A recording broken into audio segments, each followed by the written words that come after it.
gumawa ng bata eh. Hindi. Never guys. Good boy na good boy si H2. Gusto niya talagang seryosohin si Mika. Like, sabi niya, kahit 1 year daw siya manligaw. Sabi ko nga sa kanya, pag in 3 weeks di pa kayo tol, hanap ka na ibang bebe mo. Hindi. Handa siya mag-intay na 1 taon. Sabi niya, sa akin boss dog, 1 taon lang ha. Pag yan lumagpas na 1 taon, wala na, GG, well played. Boss dog, sana seryoso ka kay AJ. Support tantak ka. Seryoso naman ako guys. Di naman ako ani.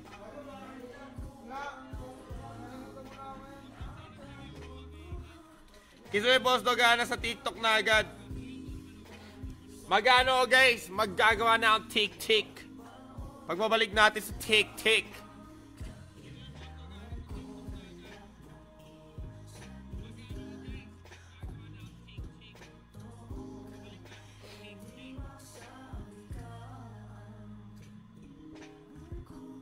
Na kasiguraduhan. Nagtot na ba kayo ni Miss AJ? Secret!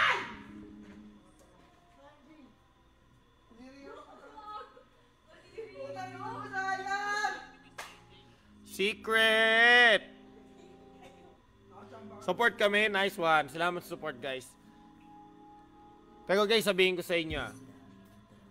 Ito sabihin ko sa inyo guys Real talk lang Alam nyo ba, simula nung naging kami ni AJ, like, kailan lang, yesterday, minomotivate niya ako na, alam mo yun, na, oy dog, sabi niya sa akin, kanya, bebehan mahan, piu piu piu, kiss kiss kiss, ganyan, ano, hindi, sabi niya sa akin, alam mo, sabi niya, dogs,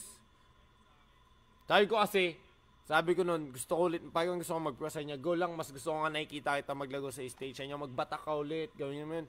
Alam mo yun, oh my God. Wala, promise guys, alam niyo yung word na yun, matagal ko na yun hinihintay na sabihin sa akin, ng babaeng mamahalin ko.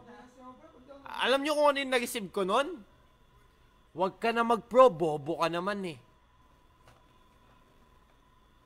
Tapos ininda ko yun. Ininda ko yun, guys. Ininda ko yun.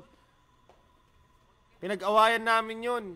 Tapos napunta sa breakup. Tapos nakipagbalikan. Sabi niya magbabago na daw siya. Alam mo yun? Magbabago na daw siya. Okay. So, inyo, sige, gusto mo mag-pro? Sige, pro ka. Diba? Nag-pro ako nun. The National. Nagbatak ako nun. 12 hours a day, guys. Bam. Diba? Second place. First tour na ni Doggy sa ML. Tapos ngayon, parang na-down nga ako sa gusto ko mag-coach kasi hindi ko alam. Gusto ko gusto ulit mag-ML, mag-focus ulit sa ML. Kaso sinasabi sa akin na, alam mo yun, wala na, kinakain ka ng time mo, ganyan-ganyan, tumatanda ka na. Alam mo yun, pero ngayon, shit, sinusuportahan ako guys. Pati paggawa ng kanta, hindi, alam mo yung, gumagawa ako ng kanta. Tapos, kasi nakasanayan ko to Ito nakasanayan ko guys Gumagawa ako ng kanta. Ang dami ko na naisulat guys, promise. Ang dami ko na naisulat na kanta in just the span of how many days. Tang ina, sabihin ko sa inyo, ilang kanta na nagawa namin, so abangan nyo. Alam nyo yung gagawa ako ng kanta kasi lahat ng tao naman, sabihin natin pagka songerist ka, di ba? Songerist ka. Pag gumagawa ka ng kanta, mas maganda gumawa ng gabi. Mas tahimik yung paligid, nasok mo yung beat.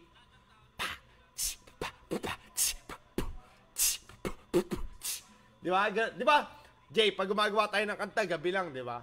Sa gabi lang kami gumagawa ng kanta kasi mas feel namin doon kaysa sa umaga, pati hapon, pati tanghali, busy kami. MPL, Mobile Legend, vlog.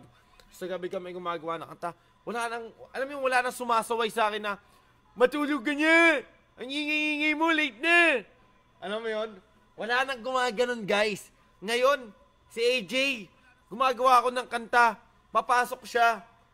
Tapos sabi niya, ganda. Sabi ko, kantahin mo nga. Tapos kinakanta niya. Tang inamin, like, what the... Tapos tinutulungan niya pa ako sa paggawa ng lyrics niya. Masyadong malalim, ganito na lang, pwedeng ganito na lang, alam mo yun, masyadong mataas yung note, baba natin, alam mo yun, putang inamin, di nyo lang alam gaano kasaya ngayon, guys. Di nyo lang alam gaano kasaya ngayon. Like, holy shit, di nyo lang alam. Naniniwala kasi kayo sa kwento ng iba. Kasi ako, di pa ako nagsasalita. Ba't di kayo nagtataka? Di kayo nagtataka? Bakit lahat dito ng tao ayaw sa kanya? Shit. Peace.